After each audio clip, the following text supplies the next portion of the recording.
Martinez. I'm the lieutenant, Sector 2 lieutenant. I was the administrative lieutenant for the last 4 years at District 4. Just to give you a little background on me, I've been a longtime Southwest resident. I went to College View Elementary. I came here when it was a junior high, not middle school, and then I went to Lincoln High School. I still live in Southwest Denver. I live right next to you in Dartmouth Heights, so one of the biggest reasons I wanted to become the sector lieutenant, and I actually asked for the change, and Commander Nagel actually let me do that, was because this is my community. My family still lives here. I have several brothers and sisters that live in Harvey Park, lots of friends and family. So I am committed. I will always do what I can to help you because it's my home as well. So I look forward to working with you on any problems that we have.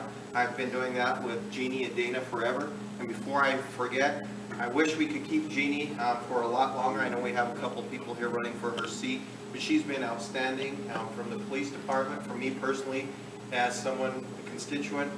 I love Jeannie. She has given us her all, and it's going to be hard shoes to fill, but we hope someone steps in and does what you do, and we really hope they keep Dana, because Dana is fantastic. And I know I'm not supposed to say this, but Dana keeps us going.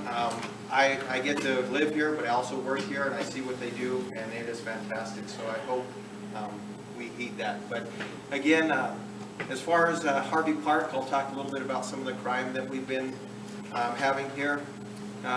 Over the last, I made a little map, but it's not too useful for you. But over from December 9th to January 5th, we had 4 burglaries, 3 auto thefts, and 2 theft for motor vehicles were the most noteworthy.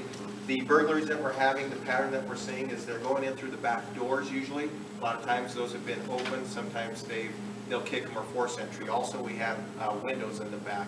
So on Facebook today, our CROs put out information that if you see something, call. It's kind of simple, and I know you guys are very good about that, but we have to be a little more involved to make sure that we're getting called out.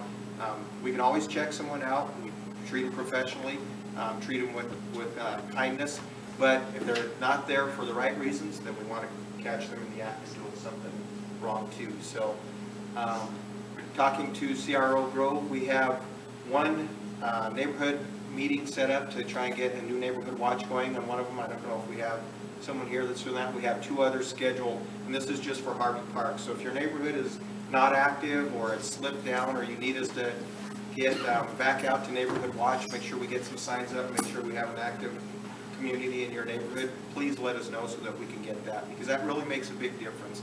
The criminals don't like to be able to go into a neighborhood. They don't like it when people are looking out and they call and they find out what they're out there doing. So it really helps when you do that. Puffers right now, you all know what a puffer is by now. That's leaving your car started. We have a big problem with that. We do have an ordinance that we will cite people for leaving their cars puffing. Honestly, we don't like to do that, but sometimes we will do that to try and get people to realize the problem that it causes all of us.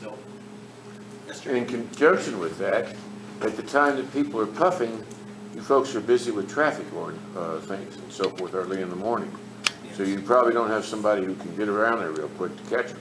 Right, it's tough, and quite frankly, we have to weigh out, is it worth chasing someone? And quite frankly, on a stolen motor vehicle, we won't chase anyone. So even if we could get behind the person who's taking your vehicle, we're not going to chase them, because we don't want to risk anyone getting seriously hurt, some of the neighbors or even the person that stole the vehicle. We have to think of their safety as well. So if the vehicle gets stolen, that's property, and we'll get it back eventually, but you're probably going to be out for a while without it. So just think about that. We can't, even if we're there, we can't chase them and go after them. So